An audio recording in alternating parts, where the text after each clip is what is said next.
In San Diego, I was known as the calm guy, a yoga instructor who preached balance and peace.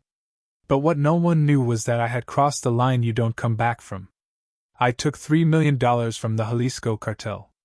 $3 million. From people who kill for far less. What followed was not some Hollywood thriller, but a real story of fear, betrayal, and survival. Every breath, every move became a gamble. And in the end, the question wasn't whether I could keep the money, it was whether I could stay alive. Stay with me until the end, because this story goes darker than you think. Subscribe, so you don't miss a second of it. I never thought of myself as the kind of man who would end up running from shadows. My life used to be simple. San Diego mornings, the smell of the ocean, classes filled with tourists, housewives, tech workers trying to stretch away their stress. I built my identity around control. Breathing, posture, mindfulness. People came to me because they wanted calm, and I gave it to them. What they didn't see was the emptiness behind my routine. I was 38, divorced, broke, and barely hanging on. My studio looked successful from the outside, but I was drowning in debt. Behind every candlelit session and every soft playlist of Tibetan bowls, there were unpaid bills piling up, threats from my landlord, and the quiet humiliation of checking my bank account and seeing 2 digits. The worst part was how invisible my problems were. No one imagines a yoga instructor falling apart. People think we float above the chaos, but the truth is we're usually running from it. I had already lost my marriage because of money. I was close to losing my studio too. That's when I started teaching private sessions. At first, it felt like salvation. Wealthy clients paid more than entire classes combined. They treated me like some kind of guru. And I let them. I played the part, smiled, told them to breathe through their stress, while silently calculating how long I had before everything collapsed. One of those clients was different. He was quiet, serious, the kind of guy you couldn't read.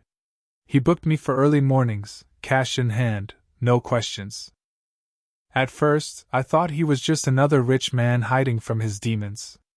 But the cash kept coming. Large amounts, sometimes more than the session was worth. He said it was for my discretion, and I didn't argue. Desperation doesn't ask questions. You just nod and take the money. That was the first mistake. It wasn't long before he introduced me to his associates. They never said who they were, but you don't need a name when the tattoos and the silence do the talking for them. My gut told me to walk away, but my debt told me otherwise. They started asking me for favors. Small things at first. Holding packages for a night, making a drop after class. It felt stupidly simple. I convinced myself I was just helping people, that it was harmless, that I didn't really want to know what was inside. That's how the line gets blurred. You don't jump into hell, you slide into it. The money got bigger. And with it, so did my rationalizations. I told myself I was taking control of my life, finally catching a break. I kept telling my students to let go of fear, while I was pocketing cartel money and pretending I could breathe through the consequences.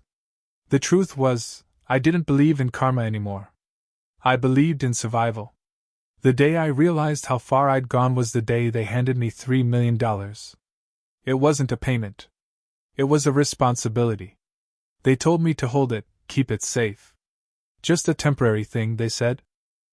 But when you're broke, when your whole life is rotting under the weight of failure, $3 million doesn't look like a burden. It looks like freedom. I stared at those stacks of bills and thought about every eviction notice, every fight with my ex-wife, every humiliating night eating instant noodles while my students drove home in Teslas.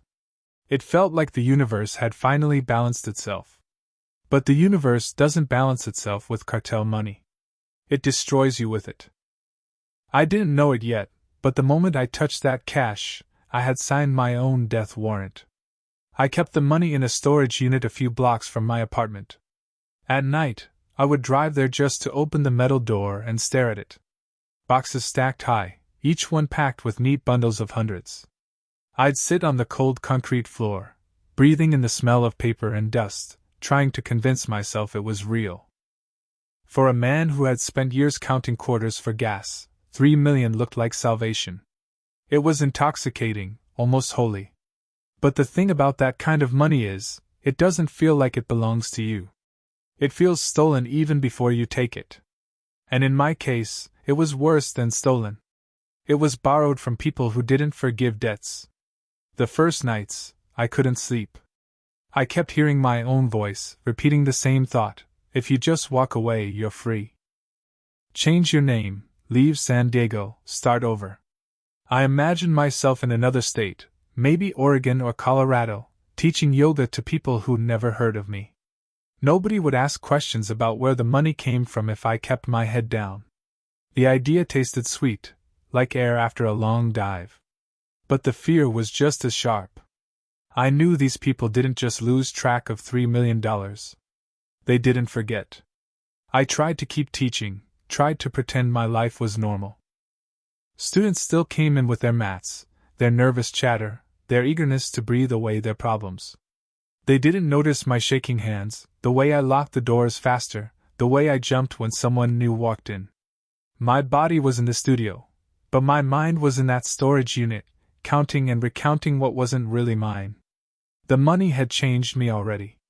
I wasn't a teacher anymore. I was a thief rehearsing a role, hoping no one could see through it. It didn't take long before the first crack appeared. One of their guys showed up after class, waiting in the parking lot. He leaned against a black SUV, watching me lock up. He didn't say much, but his eyes were enough. Cold, calculating, like he was checking for weaknesses. He asked if everything was safe, and I nodded too quickly. I must have looked like a guilty kid. The ride home that night felt like being followed by my own conscience. I kept checking the rearview mirror, half expecting headlights to tail me. Days turned into weeks, and the paranoia grew. I stopped trusting my phone, stopped using my credit cards. I started living like a ghost in my own city. Every stranger's glance felt like suspicion, every knock on my door like the start of the end. But beneath the fear, a new kind of hunger grew. I started spending little pieces of it. At first just to test the waters. New clothes, paid in cash. Better food, no more instant noodles. A new laptop. Nothing extravagant, but enough to taste what it felt like not to be poor anymore. Each purchase was like a shot of adrenaline, and each one made me more reckless. I told myself I deserved it. After years of scraping by, after losing everything, I convinced myself that fate owed me this. But fate doesn't hand you $3 million. The cartel does. And they don't forget. The moment that still haunts me came late one night. I was in the storage unit, sitting on the floor with the money spread out in front of me. My hands were shaking, not from excitement but from the weight of knowing what I'd done. That's when I realized I wasn't alone. The door had creaked, just slightly, and for a second I thought it was the wind. But when I turned, I saw a shadow move across the gap. Someone was there. Watching. I froze, listening to the sound of footsteps retreating, slow and deliberate. I never saw a face, never heard a word. Just the echo of boots on concrete, fading into the night. After that, I knew I was marked. Someone had seen me with the money. Someone knew I was holding what wasn't mine. And from that moment on, every breath felt borrowed. The shadow outside that storage unit never left my head. For days I replayed the sound of those footsteps, trying to convince myself it was nothing. Maybe just a random guy, maybe another tenant checking his own unit. But deep down I knew better. In that world, there are no coincidences. If someone saw me with the money, it meant the clock was ticking. I tried to act normal, but paranoia became my new religion. I checked my locks 3 times before bed. I kept a baseball bat by the door even though I knew it wouldn't mean a damn thing if they came for me. I stopped answering calls from numbers I didn't recognize. Every time a car slowed near my apartment, I froze. My whole life shrank to one fear. Had they figured me out? One night, after a late class, I stopped by a bar near the beach. I told myself I needed a drink to quiet the noise in my head, but really, I just wanted to feel like a regular human being for a couple of hours. The place was half empty, quiet music, a few locals. That's when I noticed him. The same client who had introduced me to the associates. Sitting at the far end of the bar, nursing a beer, watching me. He didn't wave, didn't smile. Just stared. I don't remember how I finished that drink. I don't even remember driving home. All I remember is the feeling that my little bubble of denial had popped. They weren't just watching the money. They were watching me.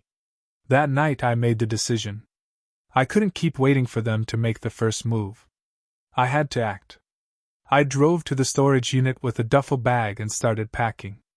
Not all of it, just a piece. A few $100,000. Enough to disappear if I needed to.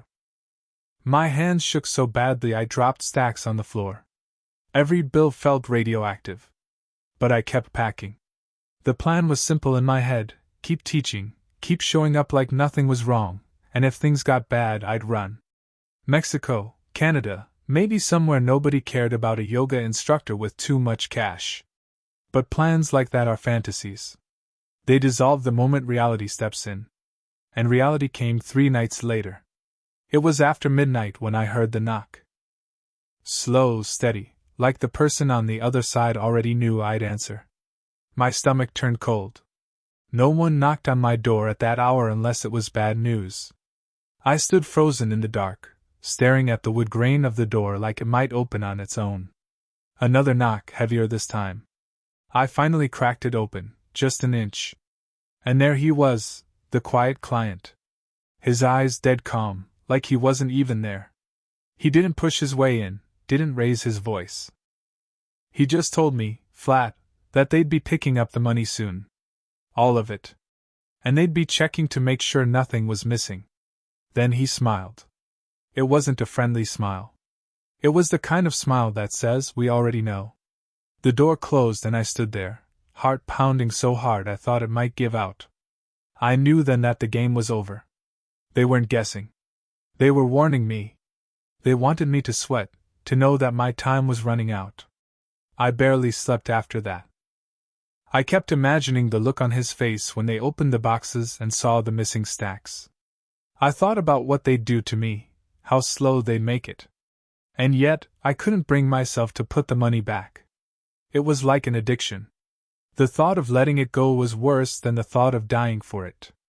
And maybe that's what broke me. I wasn't just afraid of them anymore. I was afraid of being broke again. Afraid of going back to who I was before. $3 million had turned me into something I didn't recognize. A coward, a liar, a thief. And worst of all, a man who couldn't stop even when he knew the ending. When the pickup day came, I felt like I was walking into my own funeral. The morning they came for the money, the air felt heavier. Even the ocean breeze that usually carried some comfort felt like it was pressing me into the ground. I opened the studio early, pretending it was just another day, but my hands wouldn't stop shaking. I lit the incense, unrolled mats, played the soft background music, all of it mechanical, like a puppet going through motions. Students arrived, laughing, stretching, dropping their keys and water bottles by the wall. None of them knew I was already planning my own disappearance. After class, I locked up and drove straight to the storage unit. The SUV was already there. Black, windows tinted, engine running. 2 men I didn't recognize stood by the door, arms folded, faces blank. My quiet client was there too, leaning against the hood, smoking like he was waiting for a bus. When he saw me, he flicked the cigarette to the ground and smiled that same dead smile. They didn't bother with small talk. One of the men nodded at me to open the unit. My hands felt numb as I fumbled with the lock. The door screeched as it rolled up, revealing the stacks of cash, neatly boxed just like they'd left it. Except it wasn't. I felt the blood drain from my face. The missing bags were obvious. They didn't even need to count. You could see the gap in the stacks like a missing tooth. For a moment, no one moved. The air was silent except for the hum of the SUV's engine. Then the client looked at me. Not angry, not surprised. Just disappointed. He said nothing. He didn't have to. One of the men pulled a phone from his pocket, snapped a photo, and sent it off. I knew what that meant. Somewhere, someone far scarier was about to see proof that I had stolen from them. I panicked. Words stumbled out of my mouth, excuses, lies, anything to fill the silence. I said I had no idea what happened, that maybe someone else had gotten in, maybe the unit wasn't secure. They just stared at me like I was a child lying about breaking a vase. The client finally spoke. His voice was calm, almost gentle. He said they'd give me 3 days to fix it. 3 days to bring the money back. If I didn't, they'd come find me. And when they did, I wouldn't like how it ended. 3 days. That was mercy by their standards, but it felt like a countdown to execution. As they drove away, leaving me standing in front of that hollow unit, I realized how deep I'd buried myself. There was no way out that didn't end in blood. I spent the first night staring at the duffel bag in my apartment. The cash sat there, accusing me, daring me to give it back. But I couldn't. I kept thinking, if I hand it over, I'm back to nothing. I'm the broke instructor again, scraping rent, begging for students. I'd rather die than go back to that. But dying wasn't some abstract idea anymore. It was a date circled in red, 3 days away. The paranoia became unbearable. I thought every sound in the hallway was them coming early. I thought every stranger on the street was following me. I drank too much, tried to meditate, even sat cross-legged on the floor chanting like some desperate fraud, but nothing quieted the storm in my head. I had broken the one rule you never break: don't steal from people who kill without hesitation. On the second day, I tried to run. I packed the duffel bag, grabbed my passport, and drove north. I thought maybe Canada, maybe a quiet town where I could vanish. But paranoia travels with you. Every car that switched lanes behind me, I thought it was them. Every rest stop felt like a trap. By the time I reached Los Angeles, I pulled over and realized the truth. I was too scared to keep going, and too trapped to turn back. So I did the stupidest thing imaginable. I went back to San Diego. Back to the city where they knew my face, my name, my studio. I told myself I'd figure something out, but deep down I knew the clock had run out. On the third day, I sat in my apartment, staring at the door, waiting for the knock that would end everything. The third night was the longest of my life. I didn't bother sleeping. I sat on the floor with the duffel bag open in front of me, staring at the stacks like they were both my salvation and my tombstone. My phone buzzed once, an unknown number. I couldn't bring myself to answer. The silence after that was worse than any threat. Every creak in the building, every bark of a dog outside, every gust of wind against the window made me flinch. I wasn't living anymore, I was waiting to die. By morning, I knew they weren't going to knock. They wanted me to sit with it, to feel the fear rot me from the inside out before they finished the job. I decided I couldn't just sit there. If I was going down, I had to at least try to control how. So I grabbed the duffel, threw it in the trunk, and drove. Not north this time. South. Toward the border. The drive felt unreal. The sun rose over the freeway, casting that golden California light across the road, the kind of light that used to calm me.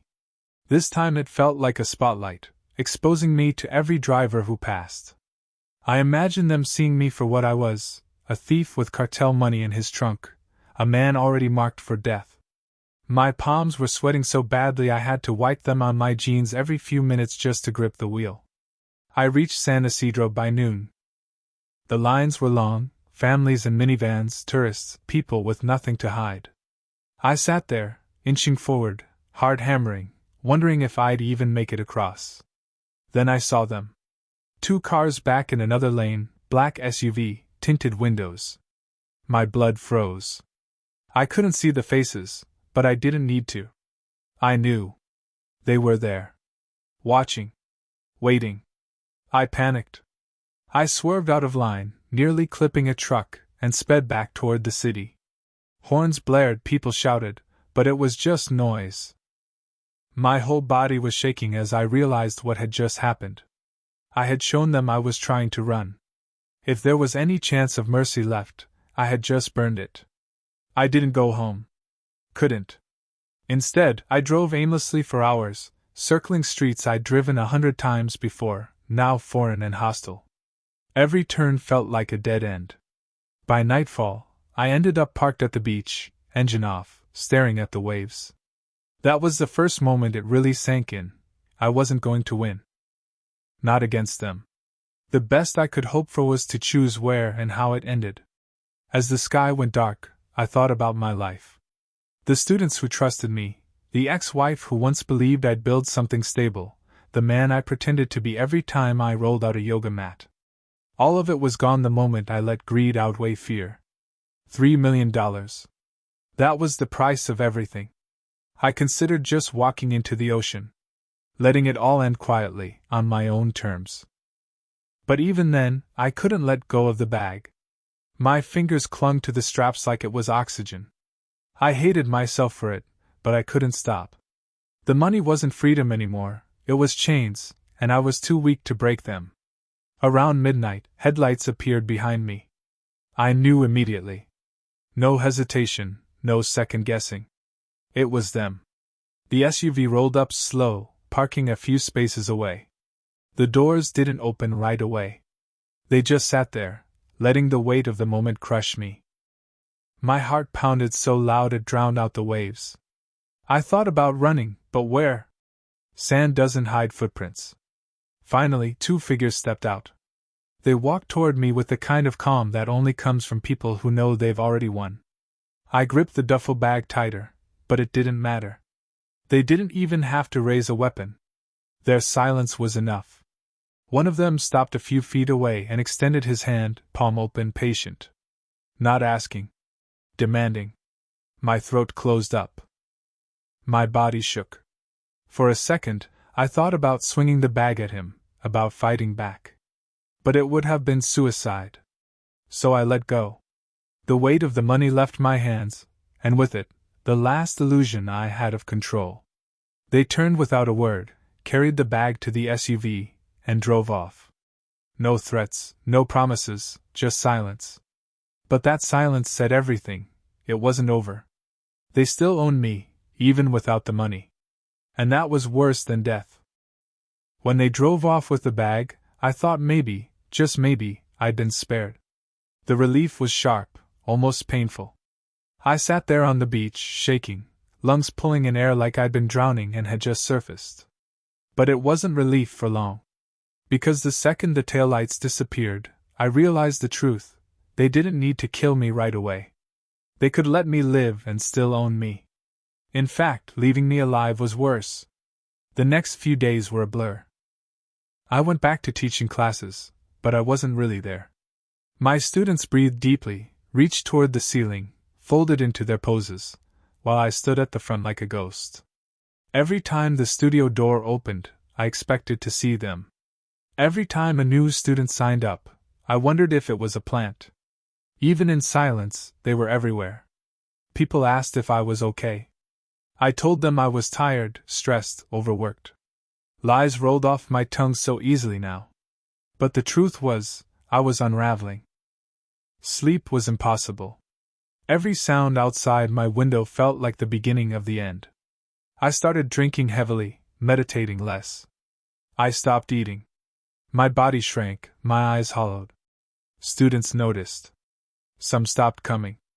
Others whispered. I didn't care. The life I'd built was already gone. One night I got a call. Unknown number. I almost didn't answer, but something in me knew I had to. A man's voice, calm, detached, told me I was done with yoga. Done with the studio, done with San Diego. He said I would be working for them now. Running errands. Nothing big at first. Just deliveries, introductions, keeping an eye on certain people. His voice made it sound casual, like a new job offer. But there was no job, no choice. It was ownership. They had let me live because they could use me. And that's when it hit me, they hadn't given me mercy. They had given me a leash. I was alive, but I wasn't free. I would never be free again. I tried to imagine what would happen if I said no. I couldn't. I pictured myself tied up in some warehouse, begging, screaming, maybe even praying, though I'd stopped believing in God years ago. I pictured the ocean swallowing me, not by choice this time, but as a grave. No, I couldn't say no. So I said yes. That first errand was simple. A package to Los Angeles, dropped off at a car repair shop in the valley. No questions, no eye contact, just leave it and go. I followed instructions to the letter, but my hands shook on the wheel the entire drive. When I came back, the same calm voice called again. Good job, he said. Just like that, I was part of it. Weeks blurred into months. Deliveries turned into pickups. Pickups turned into meetings. Soon, I was more than just a yoga instructor with a secret. I was their errand boy. A servant. A coward who couldn't walk away. I kept telling myself I'd find a chance, that someday I'd disappear. But every day I stayed, every job I did, made it harder to imagine an escape. They had their hooks in me. I didn't even own myself anymore. I thought about the 3 million sometimes. About how heavy it felt in my hands, how intoxicating it was to sit surrounded by stacks of it. But what stayed with me more was the silence when they drove away with it. That silence was my real inheritance. Fear. Ownership. Chains. Now, years later, I'm still here. I still teach yoga sometimes, just enough to keep the mask alive. Tourists come, housewives, tech workers, all searching for peace. I give them the same lines I've always given: breathe, let go, find balance. They smile, they thank me, they leave lighter than when they arrived. They have no idea that the man telling them how to live free is a prisoner. I don't know how long this will last. Maybe one day I'll step too far, make the wrong delivery, or someone will decide I'm no longer useful. Maybe they'll end it quickly, maybe not. I've stopped wondering. My only real choice now is to keep breathing, keep moving, and pretend I'm still alive. Because that's what this story really is. Not about yoga, not about money, not even about the cartel. It's about how one decision can erase the person you thought you were. I was a teacher, a husband once, a man who believed in peace. Now I'm a shell wearing his face. If you're listening to this, remember, temptation doesn't come with a warning label. It comes disguised as salvation. And when you take it, you don't just lose the money. You lose yourself. So that's it. That's my story. The yoga instructor who thought he could outsmart the cartel. The man who stole $3 million and ended up losing everything. If you stayed with me to the end, hit like and subscribe. Because sometimes the darkest stories are the ones that sound the most ordinary.